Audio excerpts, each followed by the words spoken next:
കർത്താവിൻ്റെ തനിമേറിയ നാമം വാഴ്ത്തപ്പെടുമാറാകട്ടെ. എല്ലാ ഹാർവസ്റ്റ് ടി വി പ്രേക്ഷകർക്കും ക്രിസ്തുവിൽ വന്ദനം. ദൈവം എല്ലാവരെയും ധാരാളമായിട്ട് അനുഗ്രഹിക്കട്ടെ. കാലത്തിൻ്റെ രഥചക്രം അതിൻ്റെ അന്ത്യത്തിലേക്ക് ഉരുണ്ടു നീങ്ങുമ്പോൾ, പുതിയൊരു വർഷത്തിലേക്കൊക്കെ നാം കടന്നു വരുമ്പോൾ, ഇത്രത്തോളം ദൈവം നമ്മളെ സഹായിച്ച് നിലനിർത്തിയ ദൈവത്തിൻ്റെ വിധങ്ങൾക്കായി കർത്താവിന് സ്തോത്രം ചെയ്യുന്നു. വളരെ പ്രതികൂലം നിറഞ്ഞൊരു കാലഘട്ടത്തിലൂടെ നാം കടന്നു പോകുമ്പോൾ 2024 പല ദുഃഖങ്ങളും പ്രതികൂലങ്ങളുമൊക്കെ കണ്ട വർഷവും, അതേപോലെ സന്തോഷത്തിൻ്റെ ദിനങ്ങളും ഒക്കെ ദൈവം നമ്മളെ കാണുമാറാക്കി. പുതിയ വർഷത്തിലേക്കൊക്കെ നാം പ്രവേശിക്കുമ്പോൾ ദൈവകൃപയോടെ കർത്താവിൻ്റെ വരവിനെ നോക്കി പാർക്കുന്ന ഒരു അന്ത്യകാലത്ത് നാം എത്തപ്പെട്ടിരിക്കുമ്പോൾ, കൃപയോടും ബലത്തോടും മുന്നോട്ട് പോകുവാൻ ദൈവം നമുക്കെല്ലാവർക്കും ശക്തി തരട്ടെ എന്ന് ആത്മാർത്ഥമായി പ്രാരംഭത്തിൽ പ്രാർത്ഥിക്കുന്നു. വളരെ വേഗത്തിൽ ഒരു ഹ്രസ്വ ചിന്ത നിങ്ങളുമായി പങ്കുവയ്ക്കാൻ ദൈവസന്നിധിയിൽ ശരണപ്പെടുകയാണ്. അതിനാധാരമായി നഹൂം പ്രവചനം അതിൻ്റെ 2-ാം അധ്യായം അതിൻ്റെ 1-ാമത്തെ വാക്യം. നഹൂം പ്രവചനം 2-ാം അധ്യായം 1-ാം വാക്യം ഇങ്ങനെ വായിക്കുന്നു: സംഹാരകൻ നിനക്കെതിരെ കയറി വരുന്നു, കോട്ട കാത്തുകൊള്ളുക, വഴി സൂക്ഷിച്ചു നോക്കുക, അര മുറുക്കുക, നിന്നെ തന്നെ നല്ലവണ്ണം ശക്തീകരിക്കുക. പഴയ നിയമത്തിലെ മൈനർ പ്രോഫറ്റ്സിൽ അഗ്രഗണ്യനായ നഹൂം പ്രവചനത്തിലൂടെ, പ്രവാചകനിലൂടെ ദൈവത്തിൻ്റെ ആത്മാവ് സംസാരിക്കുന്ന വാക്യമാണ് 2-ന്റെ 1-ാമത്തെ വാക്യം നമ്മൾ പ്രതിപാദിച്ചത്. നഹൂം എന്നതിൻ്റെ വാക്കിൻ്റെ അർത്ഥം തന്നെ കംഫോർട്ടർ എന്നാണ്, അല്ലെങ്കിൽ ആശ്വാസകൻ എന്നാണ് വാക്കിൻ്റെ അർത്ഥം. നമുക്ക് ആ ഭാഗം അറിയാം, വളരെ പരിചിതമാണ്. യോനയിലൂടെ നിനവെ പട്ടണത്തിൻ്റെ മാനസാന്തരത്തെ ദൈവം ഒരുക്കി.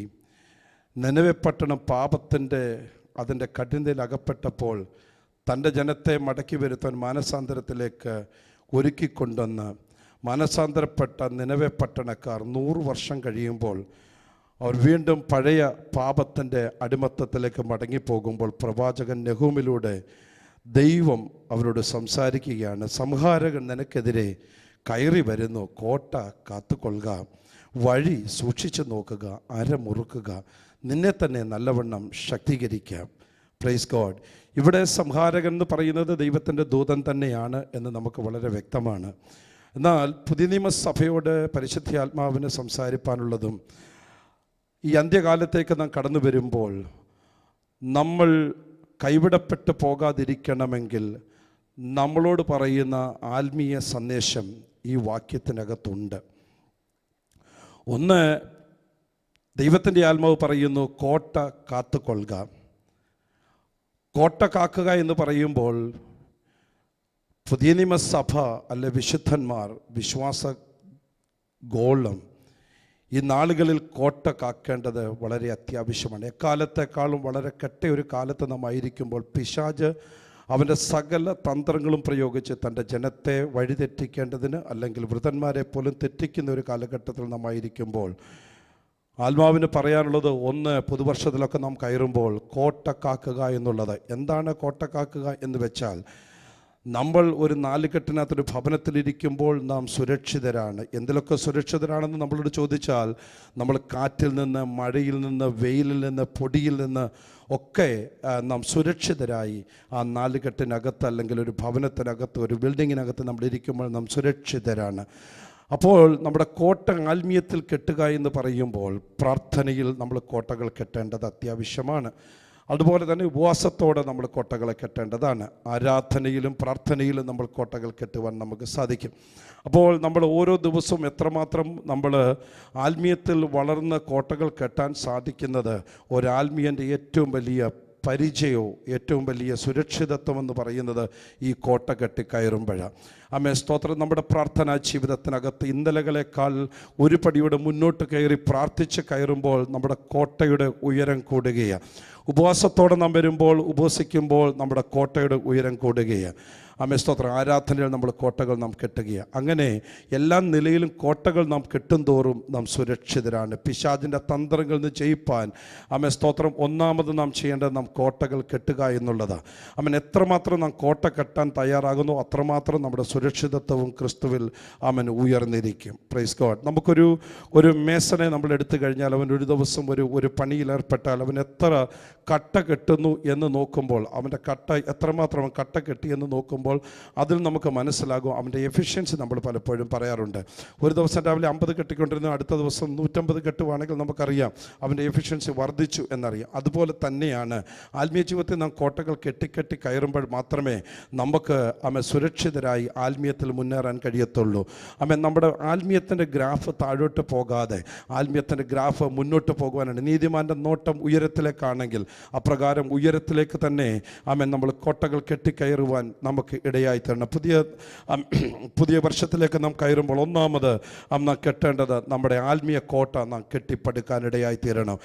സ്തോത്രം. പലപ്പോഴും നമ്മുടെ ആത്മീയ കോട്ടകൾ താഴോട്ട് പോകാതെ ഒരു കോൺസ്റ്റൻറ്റ് ലെവലിൽ നിർത്തിക്കൊണ്ട് നമ്മൾ പോകാതെ ഇന്നലകളെക്കാൾ ഒത്തിരി മുന്നോട്ട് ഓടാൻ തക്കവണ്ണം കോട്ടകൾ അധികമായി കെട്ടുവാനിടയായി തീരണം. അത് പ്രാർത്ഥനയിൽ നമുക്ക് കെട്ടാൻ സാധിക്കും, അത് ഉപവാസത്തിലൂടെ നമുക്ക് കെട്ടാൻ സാധിക്കും. നമുക്ക് സ്തോത്രം ആരാധിച്ച് കോട്ടകളെ കെട്ടാൻ സാധിക്കും. വചനത്തിൻ്റെ ശക്തിയാൽ നമുക്ക് കോട്ടകളെ കെട്ടാൻ സാധിക്കും. അഭിഷേക നിലയിൽ നമുക്ക് കോട്ടകളെ കെട്ടുവാൻ സാധിക്കും. അത് സ്തോത്രം. ഒന്ന്, കോട്ട കാത്തുകൊള്ളണം. കോട്ട കാത്തില്ലെങ്കിൽ പിശാച് കയറും, മതിലിടിയുന്നിടത്ത് പാമ്പ് കയറും എന്ന് നാം വായിക്കുന്നത് പോലെ എവിടെ കോട്ടകൾ തകരുമോ അവിടെ പിശാച് കയറും. സാത്താന്യ മേഖലകളെ ജയിക്കാൻ ഒന്നാമത്തെ പുതിയ നിയമസഭയ്ക്ക് ഇന്ന് പകൽക്കാലം പറയാനുള്ള ഒന്നാമത്തെ സന്ദേശം ഇതാണ്. സ്തോത്രം. ആത്മീയത്തിൽ നാം കോട്ടകൾ കെട്ടുക, പിശാചിനോട് എതിർത്ത് നിൽക്കുക. രണ്ടാമത്തേത് അവിടെ വായിക്കുന്നു, വഴി സൂക്ഷിച്ചു നോക്കുക. എന്താ വഴി സൂക്ഷിച്ചു നോക്കുക എന്ന് പറയുമ്പോൾ സ്തോത്രം, ഈ കാലത്ത് സ്തോത്രം നമ്മുടെ കണ്ണ് മങ്ങുമ്പോൾ കണ്ണ് ഇരുട്ടായി പോകുമ്പോൾ നമ്മുടെ വഴികൾ നമുക്ക് കാണാൻ സാധിക്കത്തില്ല. വളരെ വേഗത്തിൽ വളർന്നു വരുന്ന ഈ ലോകത്ത് പലപ്പോഴും നമ്മൾ വഴി സൂക്ഷിച്ചില്ലെങ്കിൽ നമ്മൾ കാണുന്ന മിന്നുന്നതെല്ലാം പൊന്നല്ല എന്ന് വായിക്കുന്നത് പോലെ പലതും നമ്മുടെ മുന്നേ മിന്നൽ പോലെ വല്ല മിന്നി തിളങ്ങുന്നത് കാണുമ്പോൾ അതാ വഴിയെന്ന് നമുക്ക് തോന്നും. പക്ഷെ വഴി ദൈവത്തിൻ്റെ വഴി ഇടുക്കവും ഞെരുക്കവും ഉള്ളതാണ്. അതിലൂടെ കടക്കുന്നവർ അനേകരുണ്ടാകത്തില്ല, ചുരുക്കം അത്രേ അതിലുണ്ടാകത്തുള്ളൂ. അതുകൊണ്ട് നമ്മൾ ഈ കാലഘട്ടത്തിൽ വഴികളെ സൂക്ഷിച്ചു. ദൈവത്തിൻ്റെ വഴി അവൻ്റെ വചനം എൻ്റെ കാലിന് ദീപമാണ്, എൻ്റെ പാതയ്ക്ക് പ്രകാശമാണ്. അപ്പോൾ കാലിന് ദീപമായി പാതയ്ക്ക് പ്രകാശമായി നമുക്ക് വചനം നമ്മുടെ കൂടെ തന്നിട്ടുണ്ട്. അത് നമ്മളെ വഴി നഴിക്കാൻ ഇടയാകണം. നമ്മളെപ്പോഴും നടക്കുമ്പോൾ വചനത്തിൽ നടക്കാൻ, വചനത്തിൽ സഞ്ചരിക്കാൻ ഇടയാകണം. വചനം പറയും, മോനെ ഇതാണ് നിൻ്റെ വഴി എന്ന് നമ്മളോട് സംസാരിക്കും. ആത്മാവ് നമ്മളോട് സംസാരിക്കും. അപ്രകാരം വഴി സൂക്ഷിച്ച് നോക്കണം. വഴി സൂക്ഷിച്ച് നോക്കിയാൽ മാത്രമേ നമുക്ക് ദൈവം തരുന്ന വിടുതലുകളെ കാണാൻ കഴിയത്തുള്ളൂ.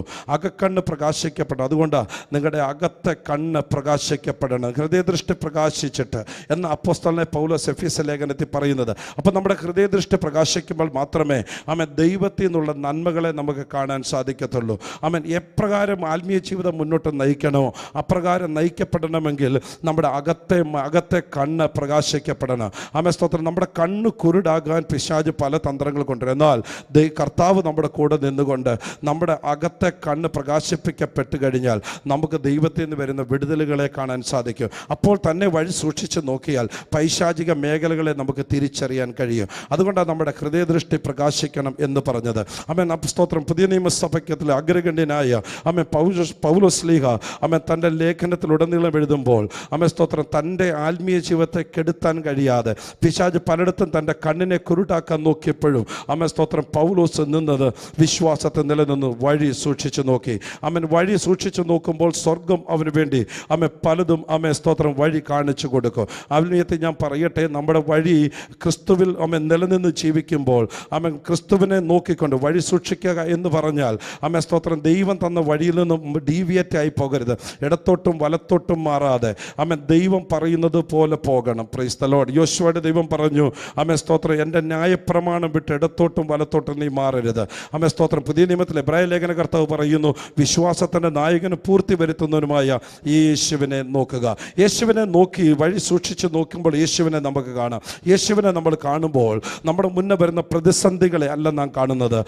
മുന്നേ നിൽക്കുന്ന യേശുവിൻ്റെ സാന്നിധ്യത്തെ നാം തിരിച്ചറിയും. ന്യൂട്ടൻ പറയുന്നത് പോലെ സ്തോത്രം, എൻ്റെ മുന്നിൽ തിരമാല കാണുമ്പോൾ തിരമാലയ്ക്ക് മീതെ നിൽക്കുന്ന കർത്താവിനെ ഞാൻ ദർശിക്കുമ്പോൾ വരുമ്പോൾ തിരമാലയെ നോക്കി ഞാൻ ചിരിക്കുമെന്നാണ് ന്യൂട്ടൻ പറയുന്നത്. അങ്ങനെയാണെങ്കിൽ നമ്മുടെ ജീവിതത്തിൽ ഏത് പ്രതിസന്ധിയുടെ നടുവിലും നമുക്ക് വഴി സൂക്ഷിച്ച് നോക്കി നടക്കാൻ കഴിഞ്ഞാൽ നമ്മുടെ ലക്ഷ്യം തെറ്റത്തില്ല. നമുക്ക് എത്തേണ്ട സ്ഥാനത്ത് എത്തിച്ചേരാം. പുതുവർഷത്തിൽ നാം പ്രവേശിക്കുമ്പോൾ രണ്ടാമത് നമ്മുടെ വഴി സൂക്ഷിച്ച് നോക്കണം. ദൈവം നമുക്ക് കൽപ്പിച്ചു വന്നിരിക്കുന്ന വഴിയിലൂടെ മാത്രമേ സഞ്ചരിക്കാവൂ. ഹല്ലേലൂയ. സ്തോത്രം. വഴി സൂക്ഷിച്ചാൽ നമുക്ക് പലതും കാണാൻ സാധിക്കും. Praise the Lord. നമ്മളിങ്ങനെ ഒരു കഥ കേട്ടിട്ടില്ലേ? സ്തോത്രം. പണ്ട് ഒരു പൈതൽ സ്തോത്രം ഒരു പൈതൽ നടന്നു പോകുമ്പോൾ വഴിയിലൂടെ ഒത്തിരി പേര് നടന്നു പോയതാണ്. പക്ഷെ ആരും കാണാത്ത ഒരു സൂചി ഒരു പൈതൽ കണ്ടു. അവൻ അതുകൊണ്ട് പോയിട്ട് തയ്ക്കാൻ തുടങ്ങി. നെയ്ത് അവൻ ഒരു നല്ല നെയ്ത്തുകാരനായി എന്നൊരു കഥ നമ്മൾ കേട്ടിട്ടില്ലേ? സ്തോത്രം. അനേകർ കടന്നുപോയ പാതയാണ്, അനേകർ വഴി നടന്നു, പക്ഷെ ആരും അത് കണ്ടില്ല. എന്നാൽ സൂക്ഷിച്ച് നോക്കി നടന്നവൻ ആ സ്റ്റിച്ച് ചെയ്യുന്ന സ്തോത്രം ഒരു സൂചി കണ്ടെത്തി. ആ സൂചി കണ്ടെത്തിയതിലൂടെ ആ പൈതൽ സ്തോത്രം തയ്ക്കാൻ തുടങ്ങി. ഇതുപോലെ തന്നെയാണ് പ്രിയരെ, പലരും നടന്നു പോകുന്ന ഒത്തിരി പാതകളിലൂടെ നടന്നു. പക്ഷേ ആത്മീയ സൂക്ഷ്മ പാതയിലൂടെ തന്നെ നടക്കണം. അത് സൂക്ഷിച്ച് തന്നെ നടക്കും. സൂക്ഷിച്ച് നോക്കിയാൽ ദൈവത്തിൽ നിന്ന് വരുന്ന അനുഗ്രഹങ്ങളെ കാണാം, അതുപോലെ പിശാചിൻ്റെ തന്ത്രങ്ങളെ തിരിച്ചറിയാൻ കഴിയും. അതുകൊണ്ട് നമ്മുടെ ആത്മദൃഷ്ടി പ്രകാശിക്കുന്ന വർഷമാകണം പുതുവർഷത്തിൽ നാം പ്രവേശിക്കുമ്പോൾ.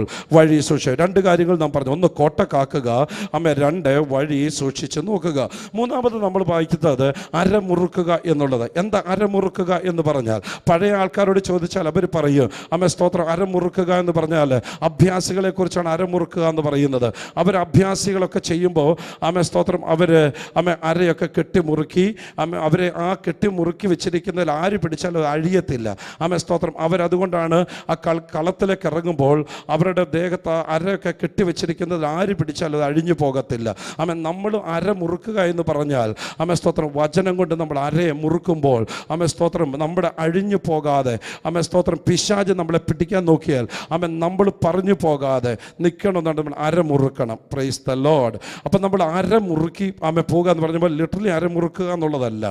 സ്തോത്രം. നമ്മൾ വചനത്തെയും കൊണ്ട് നമ്മൾ മുറുകെ പിടിച്ചുകൊണ്ട്, അതുകൊണ്ട് സ്തോത്രം വചനത്തിലൊക്കെ നമ്മളെ ഓർപ്പിക്കുന്നത് അരമുറുക്കുക എന്ന് പറയുന്നത്. Praise the Lord. അപ്പോൾ അരമുറുക്കിയാൽ പിശാച് എന്തുകൊണ്ടെന്നാലും അവിടെ അവൻ തകരത്തില്ല. അവന് പിശാച് അവനെ ജയിക്കാൻ കഴിയത്തില്ല. ഒരു ആത്മീയനെ സംബന്ധിച്ച് അവന് വചനം കൊണ്ടും ആത്മാവ് കൊണ്ടും അവൻ മരമുറുക്കി കഴിഞ്ഞാൽ, അവനെ തന്നെ ഒരുക്കി എടുത്തു കഴിഞ്ഞാൽ ഒരു സാത്താന്യ മേഖലയ്ക്ക് അവനെ തകർത്ത് കളയാൻ കഴിയത്തില്ല. പുതുവർഷത്തിലേക്ക് നമ്മൾ കയറുമ്പോൾ അരമുറുക്കുന്നു എന്ന് പറഞ്ഞാൽ ഐ ആം റെഡി എന്ന് അതിൻ്റെ അർത്ഥം. ഞാൻ എല്ലാത്തിനും റെഡിയാണ്. അല്ലെങ്കിൽ വിഷയങ്ങൾ വരുമ്പോൾ ഞാൻ അപ്പോൾ പോയി ഉപവസിക്കാമെന്നല്ല പറയേണ്ടത്. നമ്മുടെ ദിനം പ്രതി ആദ്യം പറഞ്ഞതുപോലെ കോട്ട കാത്ത് വഴി സൂക്ഷിച്ച് പോകുമ്പോൾ നമ്മളെ തന്നെ അരയൊക്കെ മുറുക്കി നമ്മൾ നിൽക്കുമ്പോൾ സ്തോത്രം നമ്മൾ റെഡിയാണ്. ഏത് സമയവും നമ്മൾ റെഡിയാണ്. സ്തോത്രം. നമ്മളോട് പ്രതിയോഗിയെ പിശാച് ആരെ വിഴുങ്ങേണ്ടുവെന്ന് അലർന്ന സിംഹം പോലെ നടക്കുമ്പോൾ സ്തോത്രം അതിനെയൊക്കെ ജയിക്കണമെന്നുണ്ടെങ്കിൽ നമ്മൾ മുറുക്കിയവരായി നമ്മൾ ജീവിപ്പാനിടയായി തരണം. പുതിയ വർഷത്തിലൊക്കെ നമ്മൾ പ്രവേശിച്ച് പോകുമ്പോൾ ദൈവം നമുക്ക് ആയുസ്സും ആരോഗ്യം നമുക്ക് തരുവാണെങ്കിൽ, ആത്മീയ ജീവിതത്തിൽ നിലനിൽക്കണമെങ്കിൽ ഈ കാര്യങ്ങൾ അത്യന്താപേക്ഷിതമാണ്. അനേകർ തകർന്നു പോകുന്ന മേഖല എന്ന് പറയുന്നത് സ്തോത്രം മതി എന്ന് വെച്ച് പലതും മാറി നിൽക്കുമ്പോൾ ആത്മീയനെ സംബന്ധിച്ച് മതി എന്ന് പറയുകയല്ല വേണ്ടത്. ഓരോ ദിവസവും തന്നെ സൂക്ഷിക്കണം. അരമുറുക്കിക്കൊണ്ട് പോകുന്ന മേഖലയ്ക്കകത്ത് സ്തോത്രം മറ്റാർക്കും ജയിക്കാൻ കഴിയത്തില്ല, നമ്മൾ തന്നെയായിരിക്കും ജയാളി. അതുകൊണ്ട് പൗലോസ് അതിനെ വിളിക്കുന്നത് ഇങ്ങനെയാണ്, you are more than A conqueror. എവിടൊക്കെ വീഴുമെന്ന് തോന്നിയിടത്തൊക്കെ വീഴാതെ വണ്ണം നിൽക്കാൻ കാരണം എന്താണെന്നറിയാമോ? ഇതുപോലെ മുറുക്കി പിടിച്ചത് കൊണ്ട്. അവർ കാരാഗ്രഹത്തിൽ പോയപ്പോഴും അവർ അരമുറുക്കിയിട്ടാണ് പോയത്. അവിടെ പ്രാർത്ഥന അവർക്കുണ്ട്, അവർക്കവിടെ ആരാധനയുണ്ട്. സ്തോത്രം. കപ്പൽ ഛേദം വന്നപ്പോഴും പൗലോസ് പേടിക്കാഞ്ഞതിന് കാരണം എന്തെന്നറിയാമോ?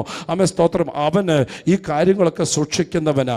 സ്തോത്രം. അവൻ്റെ ഒന്നാം പ്രതിഭാഗത്തിൽ ആരും തുണ നിന്നില്ല, കർത്താവ് അവന് തുണ നിന്നു. അതുകൊണ്ട് അവൻ പറയൂ, എൻ്റെ വഴികളെയൊക്കെ ഞാൻ സൂക്ഷിച്ച് നോക്കിക്കൊണ്ട് നടക്കുന്നത്, എൻ്റെ അരമുറുക്കപ്പെട്ടതാ, എൻ്റെ കോട്ട ഞാൻ കാത്തുകൊള്ളാം എന്നൊക്കെ നമ്മൾ പറയുന്നതിൻ്റെ കാരണം അതാ. നമുക്കറിയാം 9/11 കുറിച്ചൊക്കെ നമ്മൾ വായിച്ചിട്ടുണ്ട്, അല്ല കേട്ടിട്ടുണ്ട്. നമുക്കറിയാം ചരിത്രം അറിയാം. 9/11 അമേരിക്കയിലെ ടിൻ ടവർ തകർത്തത് നമുക്കറിയാം. അത്ര നാളും ഹല്ലേലൂയ അവർ വിചാരിച്ചിരുന്നത്, അമേരിക്കൻസ് പറയുന്നത് ഞങ്ങളുടെ രാജ്യത്തെ ഞങ്ങൾ കാത്തോളാം, ഞങ്ങളാണ് സൂപ്പർ പവർ എന്ന് പറഞ്ഞിരുന്നവരാ. പക്ഷേ സ്തോത്രം ഒരു ഘട്ടത്തിലത് ടിൻ ടവർ ഇടിക്കപ്പെട്ടപ്പോൾ അപ്പോഴാണ് സങ്കീർത്തന ഭാഗം ഓർമ്മ വന്നത്. ആ സങ്കീർത്തനം ഇങ്ങനെയാണ് പറയുന്നത്, യഹോവ വീട് പണിയുന്നില്ലെങ്കിൽ പണിയുന്നവൻ വൃഥ അധ്വാനിക്കുന്നു, യഹോവ പട്ടണം കാക്കുന്നില്ലെങ്കിൽ കാവൽക്കാരൻ വൃഥ ജാഗരിക്കുന്നു. അപ്പം യഹോവ പട്ടണം പട്ടണം കാക്കണമെങ്കിൽ നമ്മൾ കർത്താവിനോട് ചേർന്ന് പണിയപ്പെടണം. സ്തോത്രം. യഹോവ നമ്മളെ കാക്കണമെങ്കിൽ കർത്താവിൻ്റെ വഴി നാം സൂക്ഷിച്ച് നോക്കണം. യഹോവ നമ്മളെ കാക്കണമെന്നുണ്ടെങ്കിൽ സ്തോത്രം നമ്മുടെ അര കെട്ടി മുറുക്കി വചനത്താൽ ആത്മാവിനാലും നിറയപ്പെട്ടവരായി നാം നിലനിൽക്കണം. അവസാനമായി നാലാമതൊരു കാര്യം കൂടെ പ്രവാചകരോട് സംസാരിക്കുന്നത് എങ്ങനെയാണ്? നിന്നെ തന്നെ നല്ലവണ്ണം ശക്തീകരിക്കുക. എന്താ അതിൻ്റെ അർത്ഥം? നിന്നെ തന്നെ നല്ലവണ്ണം ശക്തീകരിക്കുക. ഞങ്ങൾ കോട്ട കാക്കുന്നുണ്ടല്ലോ, ഞങ്ങൾ വഴി സൂക്ഷിച്ച് നോക്കുന്നുണ്ടല്ലോ, സ്തോത്രം. ഞങ്ങളെ തന്നെ ഞങ്ങളുടെ അരയൊക്കെ കെട്ടിയിട്ടുണ്ടല്ലോ. പോരാ, ഇത് മൂന്നും പോരാ. അവസാനം അതിൻ്റെ കൂട്ടത്തിൽ പ്രവാചകങ്ങളോട് സംസാരിക്കുന്ന ദൂതിത പുതിയ നിയമസഭയോട്, വിശേഷിച്ച് പുതിയ വർഷത്തിലേക്ക് വരുന്ന ദൈവമക്കളോട്, TV പ്രേക്ഷകരോട് ആത്മാവിൽ പറയട്ടെ, ഇത് മൂന്നും നല്ലതാണ്, ഇത് മൂന്നും വേണം. അതിനോട് ചേർത്ത് നമ്മെ തന്നെ നല്ലവണ്ണം ശക്തീകരിക്കണം, നല്ലവണ്ണം ശക്തീകരിക്കണം. ശക്തി ഇല്ലെങ്കിൽ മൂന്നും ചെയ്തിട്ട് കാര്യമില്ല. ശക്തി വലുതാണ്. നമുക്കറിയാം, പലരെ കണ്ട പെൻസിൽ പോലൊക്കെ ഇരിക്കും, അല്ലെങ്കിൽ ട്വയിലായിരിക്കും അവർ, പക്ഷെ അവർക്ക് വളരെ ശക്തിയായിരിക്കും. പലരും ഭയങ്കര വണ്ണമൊക്കെ തടിയൊക്കെ കാണും, പക്ഷെ അവർക്ക് ശക്തി കുറവായിരിക്കും. എന്നാൽ ആത്മീയത്തിനകത്ത് ആത്മാവിലുള്ള ശക്തി നാം പ്രാപിക്കണം. ആത്മശക്തിയോടെ വേണം നമ്മൾ മുന്നോട്ട് പോകാനായിട്ട്. യേശു ആത്മാവ് നിറഞ്ഞവനായി സ്തോത്രം മരുഭൂമിയിലേക്ക് പോയി. ആത്മാവിൻ്റെ ശക്തിയോടെ അവൻ മടങ്ങി വന്നു എന്ന് വായിക്കുന്നു. നമ്മൾ ആത്മാവ് നിറഞ്ഞാൽ മാത്രം പോരാ, ആത്മാവിൻ്റെ ശക്തി നമ്മളിൽ വരണം. ആത്മാവിൻ്റെ ശക്തി നമ്മളിൽ വന്നു കഴിഞ്ഞാൽ സകലത്തെയും ചെയ്യിപ്പാനിടയാകും. അഭിഷേകം നമ്മളിൽ നിന്ന് പുറപ്പെട്ടു വരണം. അഭിഷേകം നമ്മളിൽ നിന്ന് പുറപ്പെടുമ്പോൾ അവർ സൗരഭ്യവാസനായി വരത്തുള്ളൂ. രക്ഷിക്കപ്പെടുന്നവരുടെ നശിക്കുന്നവരുടെ ഇടയിൽ ഞങ്ങൾക്ക് ദൈവത്തിന് ക്രിസ്തുവിൻ്റെ സൗരഭ്യവാസനയായി എന്ന് പറഞ്ഞാൽ മറ്റുള്ളവർ നമ്മളെ മണക്കുന്നത് ഈ ആത്മശക്തി ആയിരിക്കണം, മറ്റുള്ളവർ തിരിച്ചറിയുന്നത്. അതുകൊണ്ട് ആത്മാവിലുള്ളൊരു ശക്തി നാം പ്രാപിച്ചെങ്കിൽ മാത്രമേ ഈ നാളുകളിൽ നമുക്ക് മുന്നോട്ട് ഓടുവാൻ സാധിക്കത്തുള്ളൂ. അതുകൊണ്ട് പൗലോസ് എടുത്തു പറയുന്നത് സ്തോത്രം, ഒടുവിൽ കർത്താവിലും അവൻ്റെ അമിത ബലത്തിൽ ശക്തിപ്പെടാൻ പറയുന്നത്. ഈ അന്ത്യകാലത്തിലേക്ക് നമ്മൾ എത്തപ്പെട്ട് നിൽക്കുമ്പോൾ ഏത് നിമിഷം കാഹളം ധ്വനിക്കുക, കർത്താവിൻ്റെ വരവാസന്നമായിരിക്കുക. അതുകൊണ്ട് ഒരു ദിവസം കൂടെ നമുക്ക് ദൈവം 2025 ദൈവം നമ്മളെ പ്രവേശിപ്പിക്കുന്നുണ്ടെങ്കിൽ ഓർത്തുകൊള്ളണം പ്രിയരെ, നമ്മൾ ഒരു പടിയുടെ മുന്നോട്ട് കയറി ആത്മാവിൽ ശക്തിപ്പെടണം. ഈ 4 കാര്യങ്ങൾ നമുക്കുണ്ടെങ്കിൽ നമുക്കൊരു ജയജീവിതം നയിക്കാം. 2025 ദൈവം നമുക്ക് ദാനം നൽകുന്നെങ്കിൽ, കർത്താവ് തരുന്ന ആയുസ്സിൽ നമുക്കൊരു ജയജീവിതം നയിപ്പാൻ ഈ 4 ഘടകങ്ങൾ നമുക്ക് ആവശ്യമാണ്. അല്ലെങ്കിൽ നമ്മൾ തകർന്നു പോകും. തകർന്നു പോകാതിരിക്കണമെങ്കിൽ എന്നെ കേൾക്കുന്ന പ്രിയപ്പെട്ടവരോട് ഞാൻ അവസാനിപ്പിക്കുമ്പോൾ പറയട്ടെ, ഈ 4 കാര്യം നമ്മൾ മറന്നു പോകാതെ.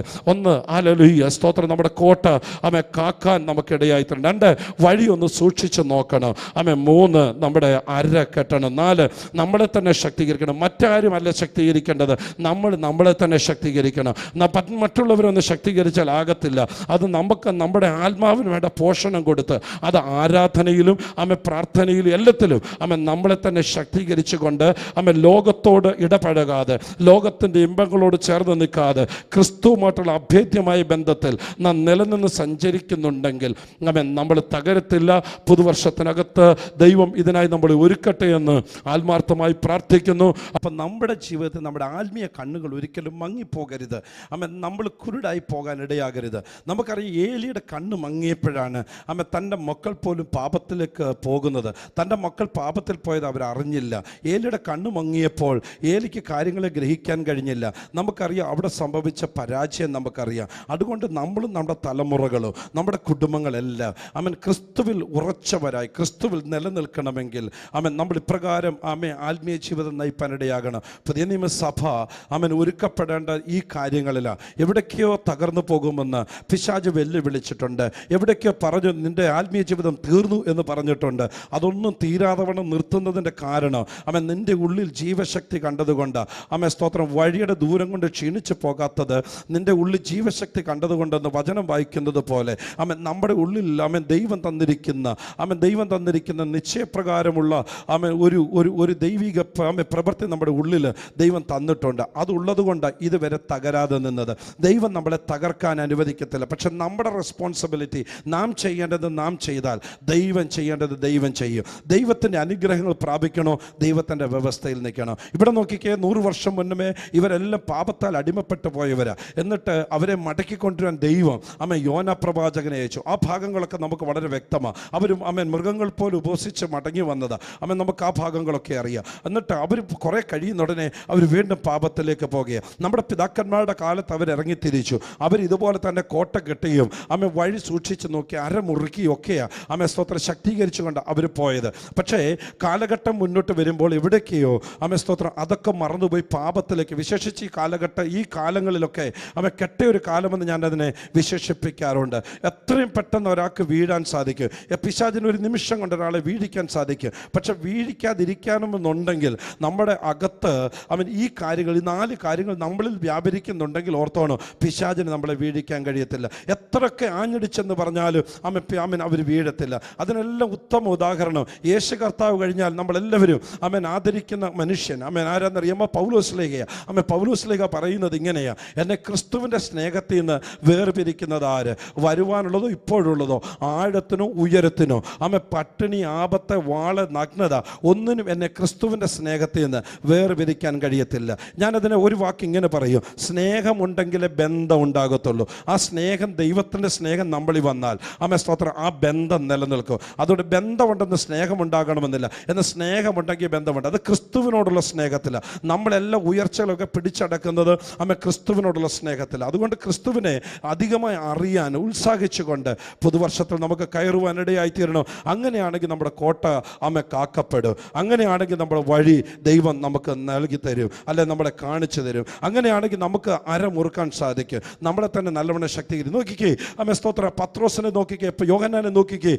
ബഞ്ച് ഓഫ് ശിഷ്യന്മാരെ നോക്കുമ്പോൾ അവരെല്ലാം സ്തോത്രം ഒരു കാലഘട്ടത്തിൽ അവരായിരുന്ന സ്ഥലത്ത് അവർക്ക് ആർക്കും കൊള്ളരുതാത്തവരായി, അല്ലെങ്കിൽ അവരുടെ ഭാഷ പോലും മറ്റൊരു ഭാഷയായിരുന്നു. മുക്കുവ ഭാഷയിലൊക്കെ അവർ സംസാരിക്കുന്നവരാണ്. പക്ഷെ ശക്തീകരണം പ്രാപിച്ചു കഴിഞ്ഞപ്പോൾ, അവർ പാളിക മുറിയിൽ നിന്ന് ഇറങ്ങി വന്നു കഴിഞ്ഞപ്പോൾ, അഭിഷേകത്താൽ നിറഞ്ഞു വരുമ്പോൾ അവരുടെ വായിൽ നിന്ന് വരുന്ന വാക്കുകളൊക്കെ എന്തെന്നറിയാമോ?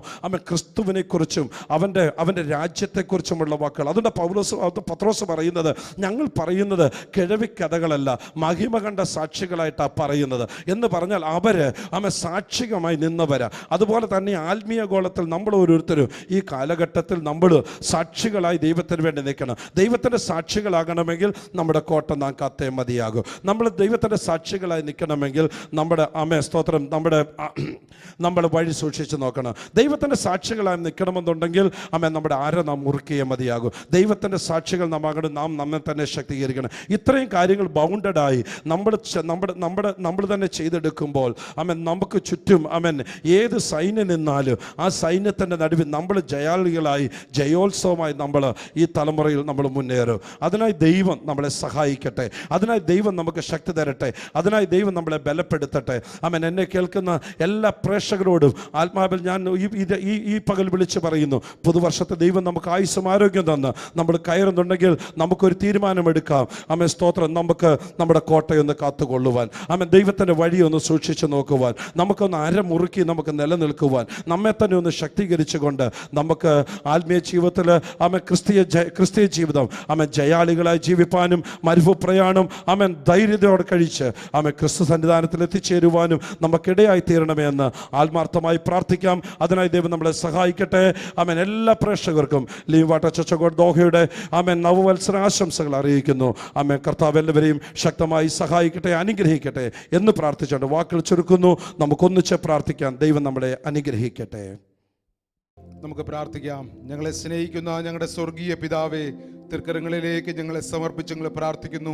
ആണ്ടിൻ്റെ ആരംഭം മുതൽ അവസാനം വരെ അവിടുത്തെ ദൃഷ്ടി ഞങ്ങളുടെ മേൽ പതിച്ച് ഇന്നയോളം ഞങ്ങളെ പരിപാലിച്ച ദൈവത്തിൻ്റെ വിധങ്ങൾക്കായി ഞങ്ങൾ സ്തോത്രം ചെയ്ത് പ്രാർത്ഥിക്കുന്നു.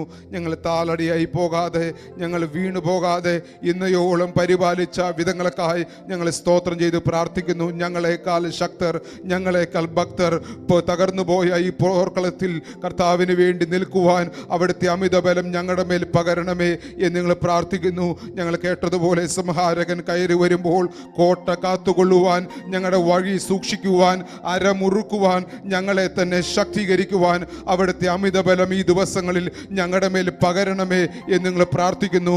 ഈ പുതുവർഷത്തിലേക്ക് ഞങ്ങൾ പ്രവേശിക്കുമ്പോൾ അവിടുത്തെ വലിയ കൃപകൾക്കായി ഞങ്ങൾ സ്തുതിക്കുന്നു. ഞങ്ങൾ കേൾക്കുന്ന ഓരോ ദൈവമക്കളെയും, പ്രൈസ് ലോർഡ്, തീരുമാനമെടുത്തതിൻ്റെ മക്കളെയും അവിടുത്തെ ബലമുള്ള കരങ്ങളിലേക്ക് ഞങ്ങളെ ഏൽപ്പിച്ച് ഞങ്ങൾ പ്രാർത്ഥിക്കുന്നു. ആത്മനിറവിൽ മുന്നേറുവാൻ വർദ്ധിക്കുവാൻ, പ്രത്യാശയിൽ വർദ്ധിക്കുവാൻ, അവിടുത്തെ ശക്തിയിൽ നിറയുവാൻ, ബലത്തിൽ വർദ്ധിച്ചു വരുവാൻ ഈ ദിവസങ്ങളിൽ അവിടുത്തെ അമിത ബലം ഞങ്ങളുടെ മേൽ പകരുമാറാകണമേ നിങ്ങൾ പ്രാർത്ഥിക്കുന്നു പിതാവേ. വചനം കേട്ട് തീരുമാനമെടുത്ത് അവിടുത്തെ കരങ്ങളിലേക്ക് സമർപ്പിച്ച ഓരോ നിന്റെ മക്കളെയും ഞങ്ങൾ ഒരുമിച്ച് അനുഗ്രഹിച്ച് ഞങ്ങൾ പ്രാർത്ഥിക്കുന്നു. അനുഗ്രഹത്തോടെ ഓരോ ദിവസവും ഞങ്ങളെ വഴി നടത്തണമെന്ന് പ്രാർത്ഥിക്കുന്നു. അനുഗ്രഹിക്കപ്പെട്ട ഒരു വർഷമാക്കി കർത്താവ് ഞങ്ങളെ തീർക്കണമേ നിങ്ങൾ പ്രാർത്ഥിക്കുന്നു. തൃക്കരങ്ങളിലേക്ക് ഏൽപ്പിക്കുന്നു യേശുവിൻ നാമത്തിൽ തന്നെ. ആമേൻ, ആമേൻ.